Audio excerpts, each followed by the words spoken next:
चलिए आज आपको हम संगीत की दुनिया में लेकर चलते हैं और ऐसे होनहार युवक से आप मुलाकात आपकी करवाते हैं जिनको संगीत में रुचि है।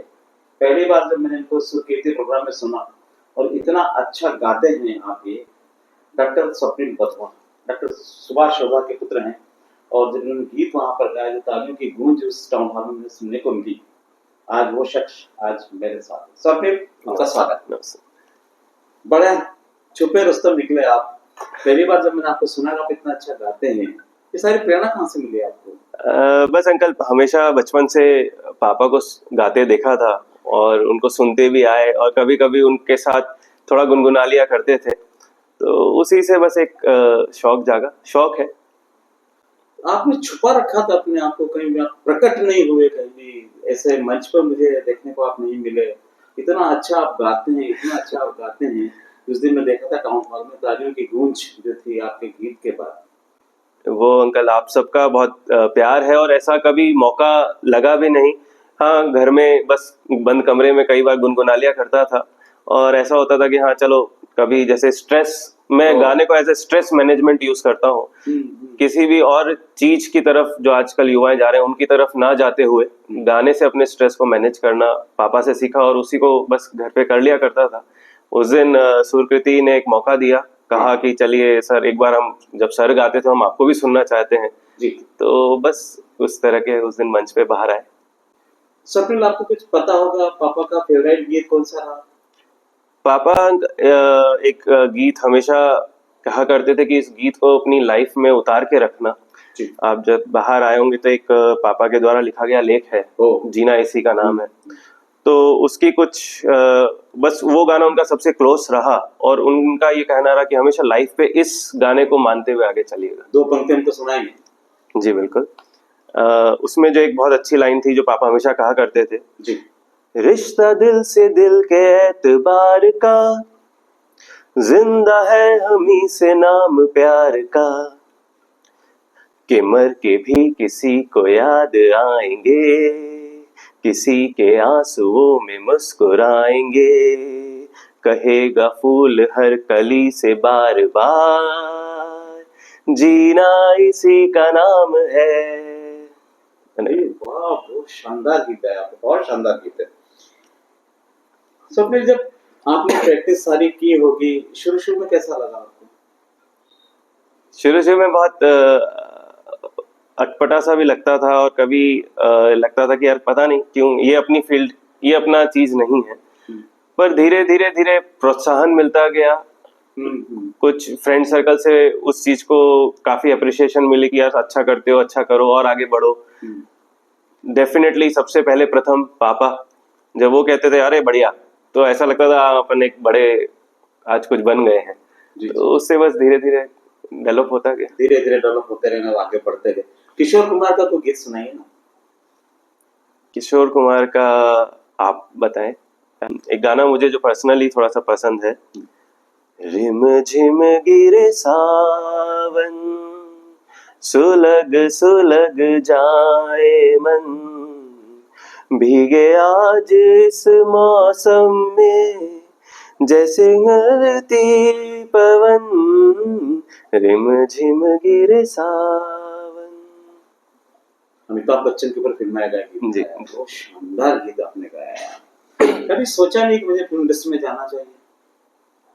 नहीं अंकल, उस लायक कभी अपने आप को सोचा नहीं। प्लस हमेशा फोकस ये रहा कि जो अपनी फील्ड है, शुरू से पापा को अगेन वही बात होती है जो सबसे मेरे बड़े प्रेरणा स्रोत थे कि जब मैं छोटा था तब भी मैं ऑपरेशन जब वो करते थे तो मेरे को ले जाया करते थे कई बार साथ में कि बेटा देखो, तो ऐसे होता है, ये अपने को पेशेंट्स को इतने प्यार से ट्रीट करना होता है और सब चीजें। तो बस शुरू से इंटरेस्ट वहीं जाग गया था कि नहीं, अपने को भी इसी फील्ड में आना है, मानव सेवा में आगे चलना है।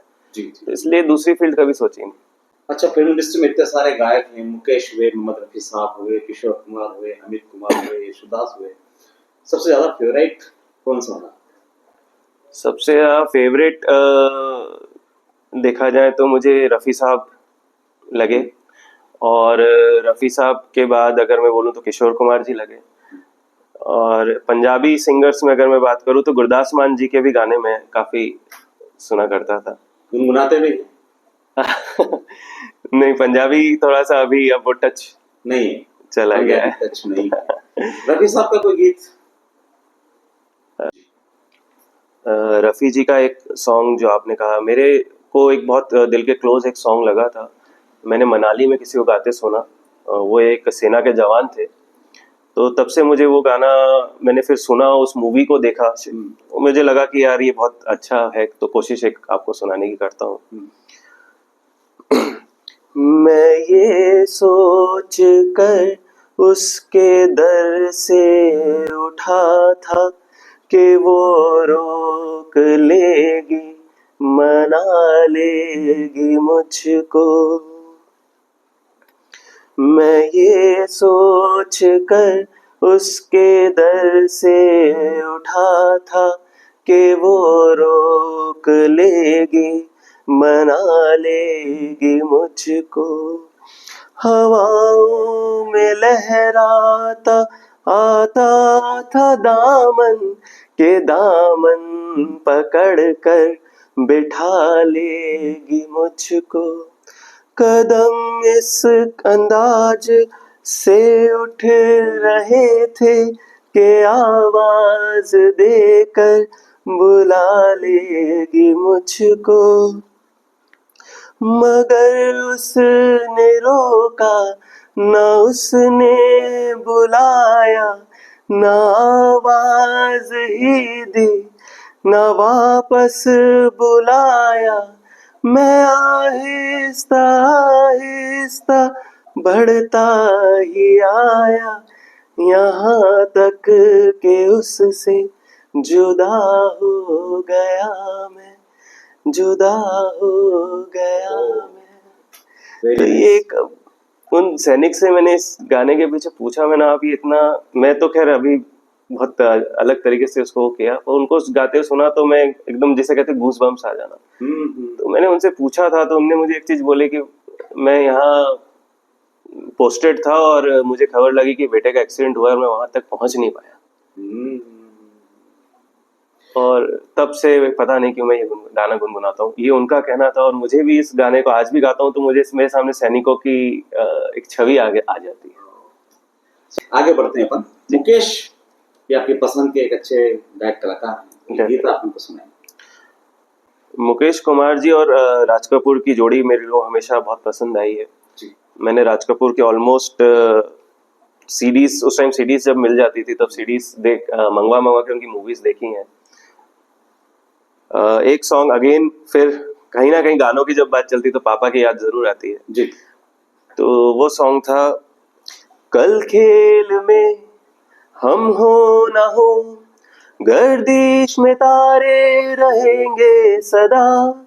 कल खेल में हम हो ना हो, गर्दिश में तारे रहेंगे सदा।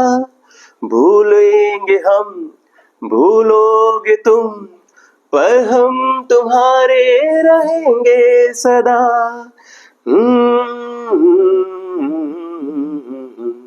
रहेंगे यहीं अपने निशान, इसके सिवा जाना कहाँ। जीना यहाँ, मरना यहाँ, इसके सिवा जाना कहाँ। क्या क्या बात है, क्या थैंक बात है। स्वप्निल, आप इतने अच्छे गीत गाते हैं, जब आप ऑपरेशन टेबल पर ऑपरेशन करते हैं तो उस समय कुछ गुनगुनाते थे होंगे, जो सामने वाला जो होता है उसको भी लगता है कि ठीक हो रहा है?